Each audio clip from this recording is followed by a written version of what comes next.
मराठा क्रांती ठोक मोर्चाची भूमिका ही मराठा आरक्षणाची आहे आणि राज्यभरामध्ये आमचे सगळे कार्यकर्ते असतील, ठोक मोर्चाचे सगळे आंदोलनामध्ये सहभागी आहेत।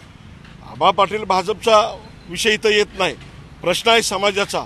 जर विजय वडेट्टीवार आपल्या पक्षाची भूमिका घेतात, छगन भुजबळ आपल्या समाजाची भूमिका घेतात, गोपीचंद पडळकर आपल्या समाजाची भूमिका घेतात, तर मग आम्ही आमच्या समाजाची भूमिका का नाही घ्यायची? आमचा समाजसुद्धा पक्षापेक्षा मोठा आहे। पहिला पक्ष, पहिला समाज आणि मगच पक्ष। आणि त्या भूमिकेतून मराठा समाजाची जी आमची आरक्षणाची जी भूमिका आहे, मुळात आम्ही मराठा आरक्षणाच्या लढ्यामध्ये सुरुवातीपासूनचा लढा आपण उभा केलेला आणि या लढ्यामध्ये आता गेल्या राज्यभरामध्ये जे आंदोलन चालू आहे, 50 दिवस झालं आंदोलनाला, 50 दिवस, आणि सरकार मात्र रोज चर्चा करते, चर्चेवर चर्चा चालू आहे सरकारची। कालसुद्धा तुम्ही सर्वपक्षीय आमदारांची, सगळ्या पक्षप्रमुखांची बैठक घेतली। त्या बैठकीतून सगळे पक्ष सांगतात की आम्ही मराठा समाजाला आरक्षण मिळालं पाहिजे, अशी आमची भूमिका। आता तुमची सगळ्यांची भूमिका आत वेगळी आणि बाहेर वेगळी अशी का? ज्यावेळेला चर्चा चालू, शरद पवारांची भूमिका वेगळी, अशोक चव्हाणांची वेगळी, वेगवेगळ्या नेत्यांची भूमिका वेगळी, आणि मुख्यमंत्र्यांची सांगतात की आम्ही सकारात्मक आहोत, घटनात्मक टिकणारं आरक्षण देणार आहोत। मग सगळ्या पक्षाच्या वेगवेगळ्या भूमिका सगळ्यांना आम्हाला द्यायचं आहे, पण कसं द्यायचं आहे? आंदोलनाचा जे विषय चालू आहे की मनोज जरांगे आज त्यांची प्रकृती खालावत चाललेली आहे आणि तिकडं तुम्ही लक्ष दिलं पाहिजे आणि मराठा समाजाला वेठीस न धरता सरकारनं यावरती तत्काळ तोडगा काढला पाहिजे। आणि मराठा क्रांती ठोक मोर्चाची आमची भूमिका आहे की येत्या 2-3 दिवसामध्ये हे आंदोलन त्या ठिकाणी संपलं पाहिजे आणि तुम्ही निर्णय दिला पाहिजे। जो काय निर्णय द्यायचा आहे 3 दिवसामध्ये निर्णय घ्या, कारण आता मराठा समाज वाट पाहू शकत नाही। प्रचंड मोठ्या प्रमाणामध्ये समाज आज आक्रमक होताना दिसतोय, परंतु मी आपल्या माध्यमातून समाजाला सांगेल आपण शांततेची भूमिका घ्यावी। आम्ही सगळे तुमच्यासोबत आहोत आणि मनोज जरांगेंच्या ज्या आंदोलनाच्या त्या ठिकाणी सरकारनं आपलं शिष्टमंडळ आज पाठवलंय, तिथलं सुद्धा शिष्टमंडळ चर्चा करेल, परंतु फक्त एकदा चर्चा न होता तिथं त्या ठिकाणी सरकारनं आपले अधिकारी कंटिन्यू त्या ठिकाणी ठेवले पाहिजेत, त्यांची सगळी चर्चा झाली पाहिजे आणि चर्चेतून मार्ग निघेल असा मला विश्वास आहे। कुणीतरी मध्य मार्ग काढला पाहिजे। जरी सरसकट आमची कुणबी प्रमाणपत्राची मागणी आहे त्याच्यावरती सरकारनं भूमिका घ्यायला पाहिजे।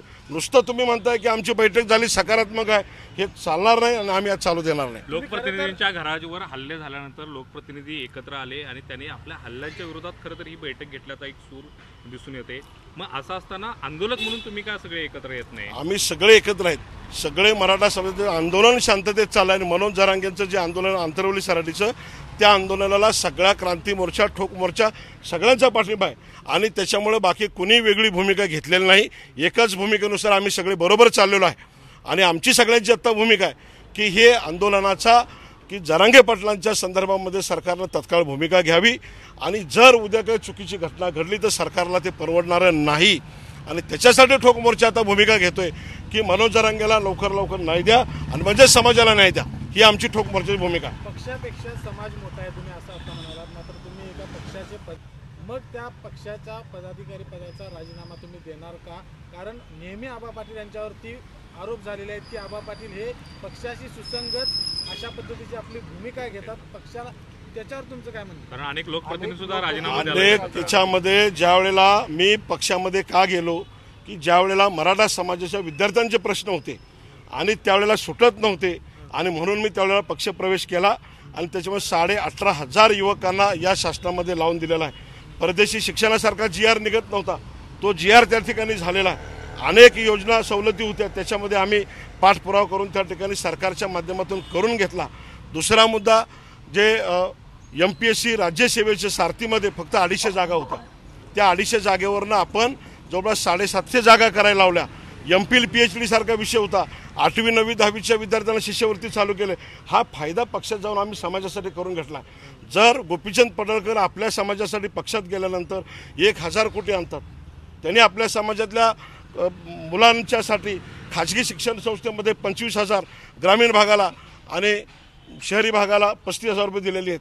त्याच पद्धतीनं छगन भुजबळ साहेब आपल्या समाजासाठी करतात। मग आम्ही आमच्या समाजासाठी एखाद्या पक्षात जाऊन भूमिका घेतली तर बिघडतं कुठं? सोयीस्कर भूमिका घेतलीच नाही। मी आता सरकारला अल्टिमेटम दिलेला आहे, हा सोयीस्करचा विषय नाही आहे, समाज महत्त्वाचा आहे। समाजापेक्षा कुठला पक्ष मोठा नाही. पण आणि आबा जेवढे पाटील नेहमी जेवढे पक्ष संशयाच्या भोवऱ्यात का मंगेश साबळे तुमच्यावर आरोप करतात, योगेश केदार तुमच्यावर आरोप करतात, सेटलमेंटचे आंदोलन आबा पाटील करतात असा आरोप होते. जेवढे पक्ष आहेत हे सगळे मराठा समाजाने उभा केलेले आहेत आणि ह्या पक्षाला सगळ्याला ताकद ही मराठा समाजानंच दिलेली आहे. तेव्हा हे पक्ष मोठे झालेले आहेत. आणि प्रत्येक कार्यकर्ते माझ्यावर आरोप करणारे हे वेगवेगळ्या पक्षातले कार्यकर्ते आहेत. ते वेगवेगळ्या भूमिका मांडतात, परंतु ते काम आबासाहेब पाटलासारखं करू शकत नाहीत. फक्त राजकीय द्वेषातून माझ्यावर आरोप करणं एवढं सोपं नाही. तुम्हाला काम करावं लागेल, समाजाला न्याय द्यावा लागेल. आज सर्वसामान्य कुटुंबातल्या लोकांना न्याय देण्यासाठी आबा पाटील पुढे असतात. आमच्या टीका करणाऱ्याला मी महत्त्व देत नाही. मला समाज महत्त्वाचा आहे आणि समाजाचं आरक्षण महत्त्वाचं आहे. गेल्या 2 दिवसांपासून भाजपचे सर्व नेते हे जरांगे पाटील यांच्यावर टीका करत आहेत किंवा त्यांच्यावरती बोलत आहेत. अशावेळी तुमची भूमिका नेमकी काय? त्या नेत्यांना तुम्ही काय सांगणार आहात का?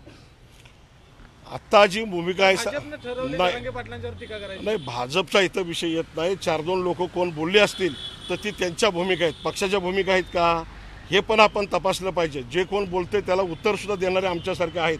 आमचा समाज आम्हाला महत्त्वाचा आहे. जर चुकीच्या पद्धतीनं कोण कोणावर टीका करत असेल तर करू नयेत. आज आंदोलनात तीव्र आहे मराठा समाज. त्याच्यामुळं समाजातल्या सगळ्या नेत्यांना सुद्धा मी सांगेल की सर्वच राजकीय पक्षातल्या लोकांनी एक दुसऱ्यावर टीका करण्यापेक्षा मराठा समाजाला आरक्षण कसं मिळेल याकडे सगळ्यांनी लक्ष दिलं. जरांगे पाटील मग फडणवीसांच्यावर एकेरी आरोप करताना तेवढे इथं चर्चेला घेऊन येणं का म्हणतायत?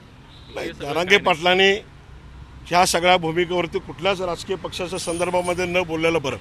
कारण आता जरांगे पाटील हे राज्याचे प्रमुख या नात्यानं काम करतात. आपण राजकीय भानगडीत न पडता आपला जो मुद्दा आहे आरक्षणाचा आणि आम्ही कुठल्या नेत्याला कुठल्याच पक्षाच्या टार्गेट न करता आरक्षणावरती फोकस केला पाहिजे एवढंच मी आपल्याला आपल्या माध्यमातून सांगू इच्छितो. 3 दिवसामध्ये सरकारनं निर्णय घ्यावा आणि आरक्षणावरती मराठा समाज तोडगा काढावा.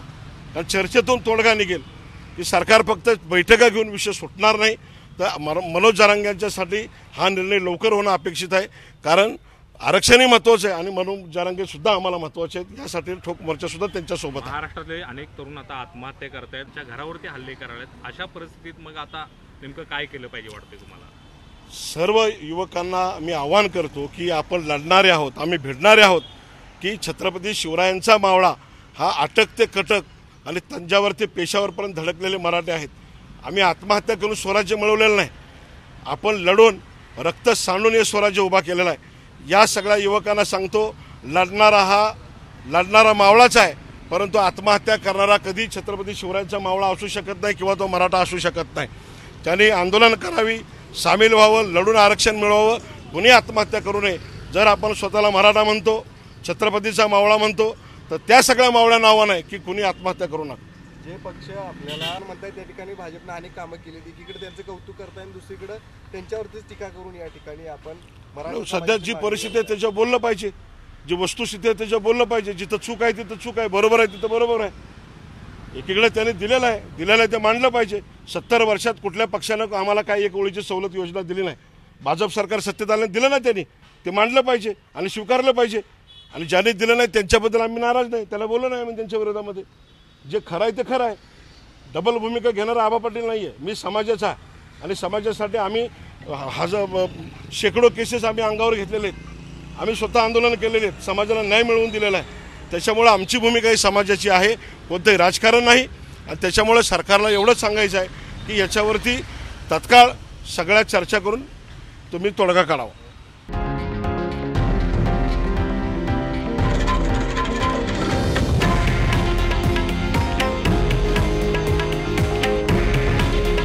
हे आहे देशातील नंबर 1 न्यूज नेटवर्क आणि आपण पाहत आहात TV9 मराठी. काळजी तुमची, हित महाराष्ट्राचं.